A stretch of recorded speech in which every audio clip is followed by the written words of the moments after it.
Hello and welcome to The Well-Dressed Mind, where we explore the intersection of personal style and professional success.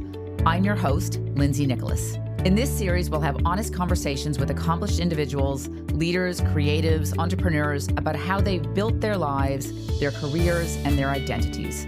Because style isn't just what you wear, it's how you show up to the world. It's a signal of self-worth, a reflection of values, and sometimes a quiet source of power. Here, fashion isn't frivolous, it's foundational, and I can't wait to share these stories with you. With over 25 years in the fashion industry, Manuela, as we know her as Manny, Castelluzzo is a creative force who believes in the magic of details and the power of storytelling through design. Here at Lindsay Nicholas New York, Manny brings a rare combination of artistry, strategy, and business acumen to every project that she touches. Her career spanned roles from fashion designer to creative director to brand manager for major Australian retailers, international labels, and independent brands. She has designed across women's wear, menswear, children's wear, sportswear, denim, activewear, and licensed apparel, always blending creativity with commercial intelligence. A passionate mentor and consultant, Manny's mission is to empower the next generation of storytellers, teaching them how to build brands, design products, and develop sustainable business models that serve product, people, and planet in equal measure. Welcome to the podcast, Manny. Wow. When you hear your bio, you're like, is that me? Is that me?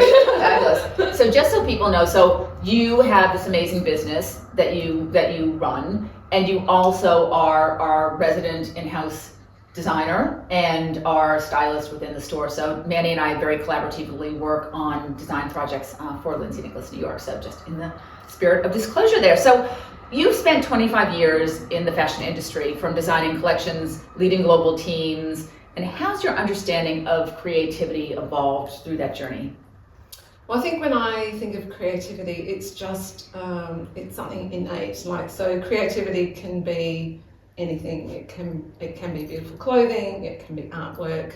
You can see beauty in architecture, in the way something is placed, having a cup of tea with the sun streaming in, yes. Feeling amazing. So I really look at the world, I think, through a creative lens. That's just how my brain works. So if it doesn't sort of feel a certain way, then that's sort of what dictates how I go through what I do in my role. So it's really a feeling. So creativity for me is a feeling. You just know when something is right. Yeah, you do. It's actually interesting this morning. You probably don't even know this, but right before we started shooting this podcast, we were changing our mannequin here and putting our flowers there. I had put the Arlo bag, our faux fur bag here. I had put the Arlo bag next to our mannequin, and you, while you were talking to me, didn't even realize I just sort of moved it like 3 inches to the other side. And I've seen you do that a lot. I know your brain works that way, and it's amazing. And when we get to design, when you and I are working on a piece together, I might look at something and say,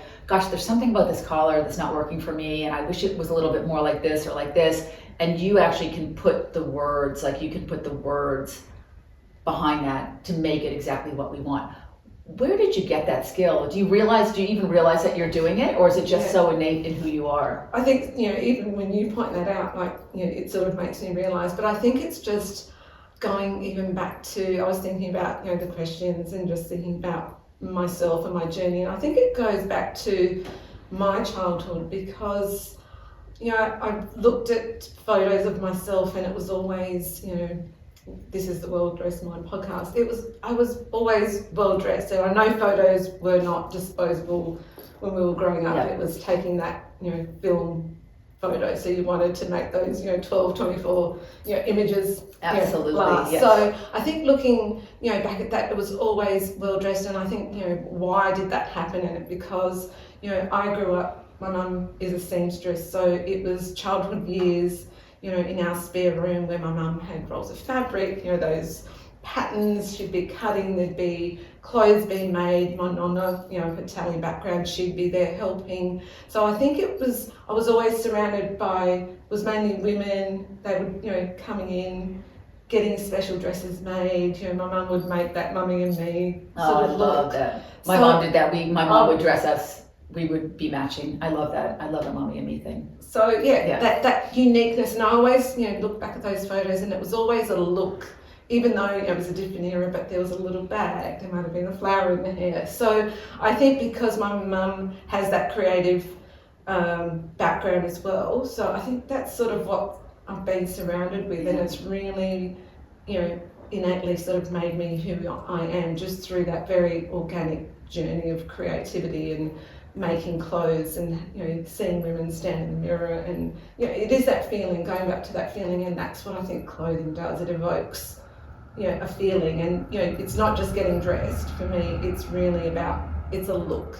It's like what glasses are you going to put on today? You might have a few. It's not like you just put the same thing on. So the shoes, the jewelry, it's creating that total look that then I think really empowers you and makes you feel like, okay, today I want to be that sort of woman. It is amazing, and we just shot our collection 14 a couple days ago, and Manny was the person who was helping us with the styling, and it was really interesting because you tried on every single look, and just watching you go like, nope, yes, nope. You're very, and I think that's something that a lot of us in the fashion industry we're very decisive. Yeah. When you see something, you know it right away, it's working or it's not working. So it's really interesting, and it's really a pleasure to have you on the team and be able to learn from you, because I watch how you do things and I learn so much. So that's amazing.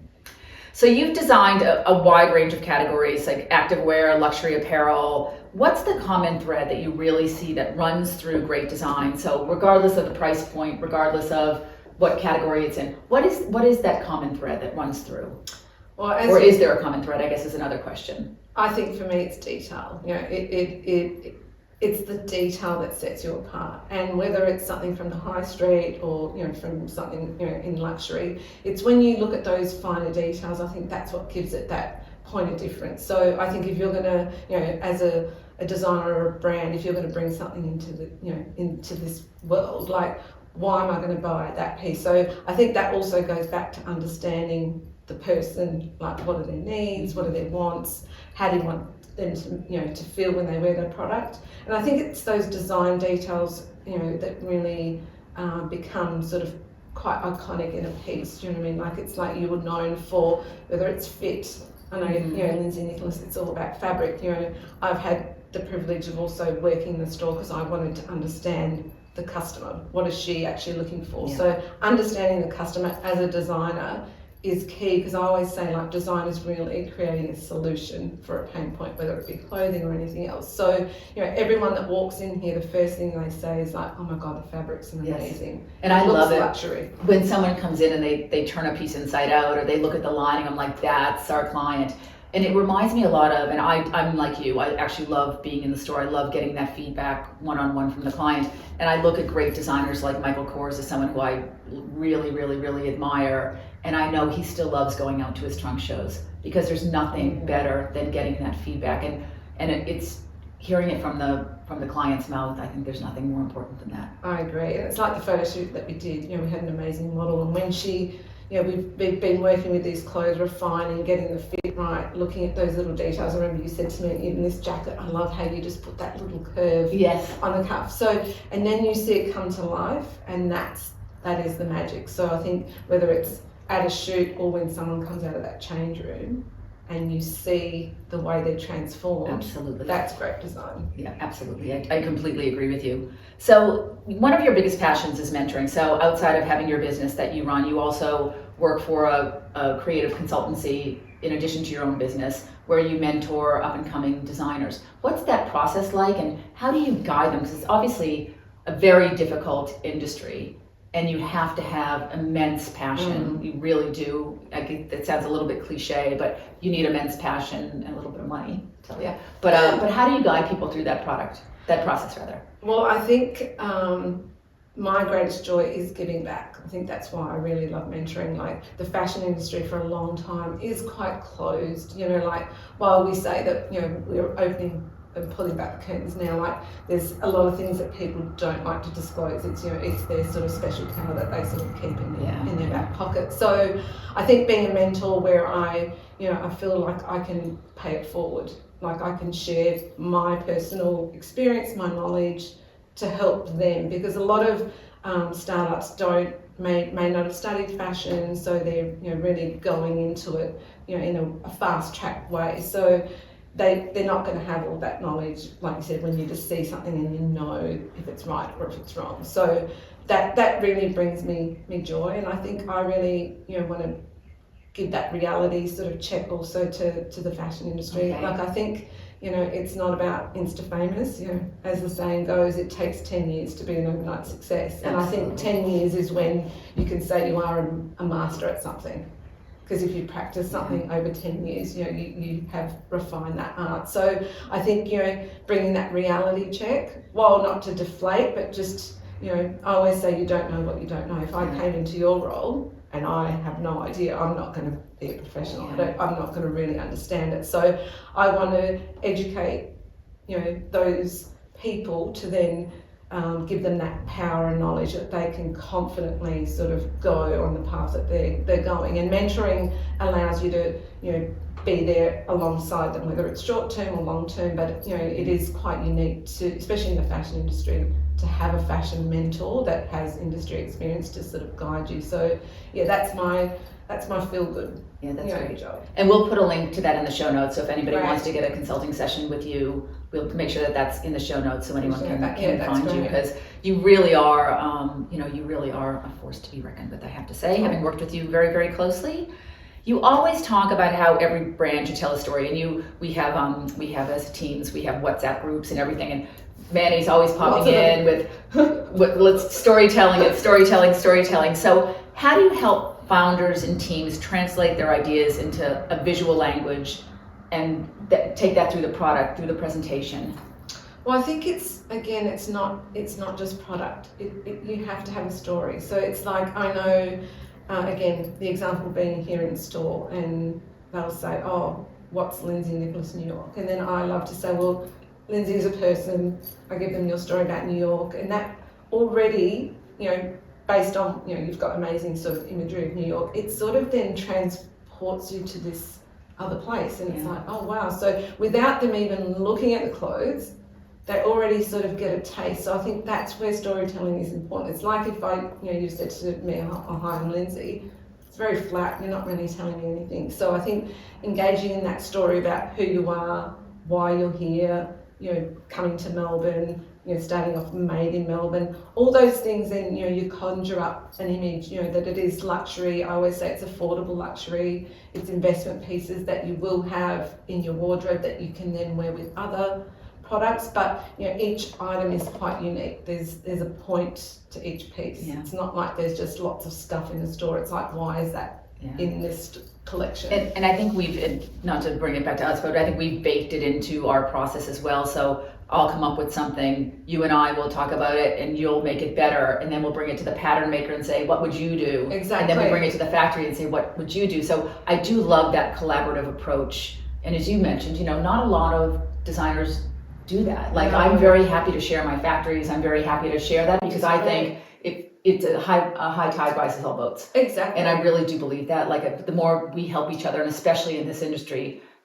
everybody wins. Exactly. And you are unique. Your brand is unique. Someone else's brand is unique. So it's never going to be the same. So I think, if you understand your customer, understand their needs, where are they going? Yeah.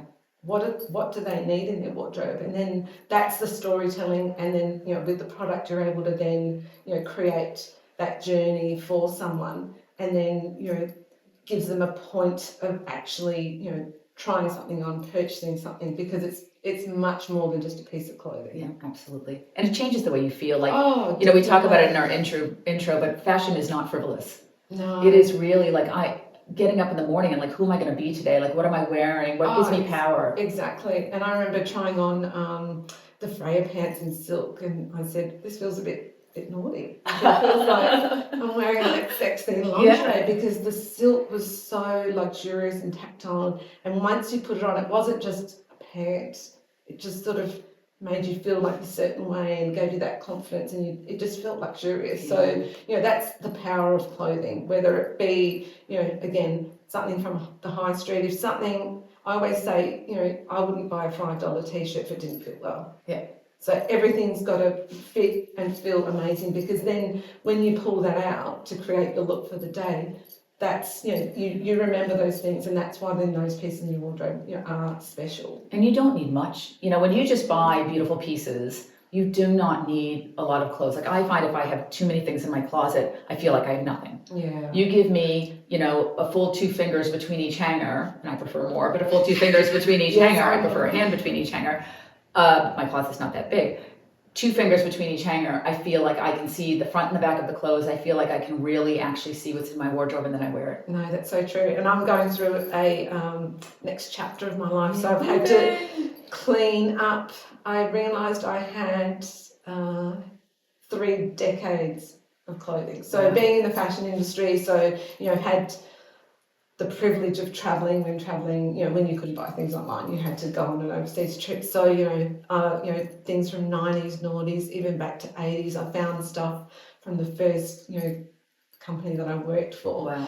And pulling those things out, like, it wasn't, to other people it would be this stuff, but it just evoked memory. So I'd pull something out and I'm like, oh, I remember either buying that on that trip or wearing it. It took me back to a time. So obviously I was an emotional hoarder, and being in the fashion industry, I appreciated like eras and clothing. And then I've gone through that culling, but I took things to I've never resold anything. So vintage is and pre-loved is really big at the moment. So what was great, taking these into different stores, and people were like, oh, where did you get that? Wow. That's an original diesel from 1995, and it was from here. And so, and the thing that a lot of different vendors said, like, you've got amazing pieces in your wardrobe. It's quite eclectic, quite unique, and it goes back to the points, because everything that I realised that I had a point of difference, had a detail. It wasn't just a t-shirt. Obviously they've gone, so the things that I decided to keep were those things with the detail. But like you said, now that I've cleared my wardrobe and I can actually see it, it actually is freeing, because I didn't realise also having all those things stuffed in there. I wasn't actually wearing a lot of them, but they were there for obviously just a sentimental reason. But now I just feel like I can see what's in there. It's like, okay, who do I want to be today? What am I pulling out? Yeah. And you're also bringing someone else joy, because someone's Exactly. going to go into that vintage store and they're going to find this piece, and they're going to get the feeling that you had when you first bought it. When they look at it a year from now, or 5 years from now, or 10 years from now, they're going to remember walking into that vintage store, holding it up, getting that feeling the same way that you do. Oh, exactly. And like you're just on that point, like they're pulling them out, and people were going, oh my God, I can't wait to wear that, because it's an original from that era. And then one particular store said, because obviously I was talking about this journey, they're like, oh, why don't you just write a little note? Oh. And I thought, isn't that beautiful? It's like the travelling pants. So I wrote this little note, where this was from, why or where. What a fantastic idea. And it's then passing on, like you said, that product's giving it more life. Do you know what I mean? And it's going to bring someone else joy. And the other thing that I also realised was the things that were quality lasted, because I had some things that were like PU, okay, and I pulled them out, and they just disintegrated. And I was like, oh wow. So it was the things that were, it might have just been great quality fabrics that also stood the test of time. So I think that was a bit of an aha moment. It's like, well, see what you bring in, and what if you buy quality, you can pass it on, or you can wear it. Absolutely. For the rest of your and life. Cost per wear, you're getting you're actually getting a lot of value of that. Looking ahead, what excites you the most about the evolution of Australian fashion? Because it's obviously Australian fashion is getting much bigger on the global world stage. And how do you see it contributing to global design conversations? Well, I think we're finally sort of on the map. Not only obviously the US, I think we've cracked them a while ago, but even like the UK. So I think people are appreciating like Australian lifestyle, culture. We are a melting pot. I come from an Italian background. There's a lot of immigrants that make up Australia. So I think now seeing that sort of eclectic mix of different sort of nationalities sort of come and creating, amazing brands, for Australia, and giving them the opportunity on the world stage. Exactly. Stage, I think, is really great. So, we have this very relaxed lifestyle. We do have quite a unique sort of look about us. You can tell, when we travel overseas, you can see, different cultures dress differently. So I think, there is just a great opportunity. And with now, you can really create your own opportunities through social media and TikTok. So, someone from, country Victoria or living, in another state in Australia. You can bring your product to the world stage for some, for your uniqueness, and it doesn't have to be a big thing anymore. You don't have to have big sort of marketing dollars and PR firms behind you. You can do that yourself if you've got something that's unique, and I think they're the brands that cut through. You don't want to be like someone else. You always have a lot of clarity. So I'm going to ask you this question because I really, really want to know the answer to this question. How do you define, I can tell that Australian women and American women, I have stores in both countries. I can tell that there is a difference in the dressing, but I actually can't define it. Like if someone asked me to put it in words, I have a really hard time defining how Australian women dress different than women in America. And obviously this is a vast generalization because obviously there's lots of different people dressing different parts of, even in the US, people dress differently in different parts of the country as well. How would you define Australian fashion? I think it does have this sort of thread of ease through it. It has a relaxed vibe. You can still be dressed and polished, but it's not too sort of stuffy. There's that comfort factor about it. Whether it be in sort of colour, in print, in design. I just think Australian women like to just feel relaxed and polished while they're wearing, product, because we do have a very sort of diverse sort of lifestyle. It is, it's vast. There's cities, like I even noticed when I went to Sydney, I thought, all women in corporate dress the same, and we were staying sort of near George Street and looked at the women there, and I'm like, wow, they're really polished, like they sort of were more elevated than, say, because you've got a store in Little Collins Street, I see sort of women there, and I don't know, because of COVID and Melbourne, what we went through, there's just now been a little bit more of a relaxed sort of vibe, and I think people are looking for comfort dressing, casual corporate wear that does have that sort of comfort thread running through it. And you and I, as you know, we try to bake comfort into everything that we do. Because the one thing that does frustrate me a little bit is that when people are looking for comfort, some people don't realize that they can actually have comfort in a really beautiful piece, in a suit, in an amazing dress, and it can still be incredibly comfortable. So that's something that does frustrate me, because I do hear that sometimes where people are like, I want it comfortable, and like every single thing in our store feels like pajamas. Yeah, exactly. It just doesn't look like pajamas. Exactly. Well, these pants, they're amazing fabric. They've got a silk backing. Yeah. So they feel like you're wearing just, sort of, very sort of relaxed PJ style pants, but they are polished and suiting, but they've got an elasticated waistband, but it has the waistband at the front with belt lips. So it's just all those design details. Yeah, it's really interesting. So for those of you that are listening to us on Apple Podcasts and on Spotify, if you can have time to go look at our YouTube channel and actually watch the video of this podcast, you'll see what lovely Manny is wearing, and I'm wearing our new shirt tux dress today that Manny and I designed together. So it has been an absolute amazing pleasure having you on. So Manny, again, still doing your consulting work, but you're moving to Adelaide. I'm moving to Adelaide, I know. It's a full circle moment. Yeah, we're going to miss you so much. I'll be back. But we'll still excuse, I'll be here. Yeah, and we'll still be working together quite closely. But it's just having you in the business and having you, honestly, in my life is very meaningful. Well, thank you, and it's it's getting emotional. Yeah. I remember that first time that I walked into the store and you said, you just put my stuff together in a different way, and I think it was a check. Unexpected pairings, we call it. Exactly. You put a grey plaid with leopard, and every time I wear a leopard now, I wear it with grey plaid. So yes, you've changed my life. I'm glad I walked into the store. I'm glad you did too.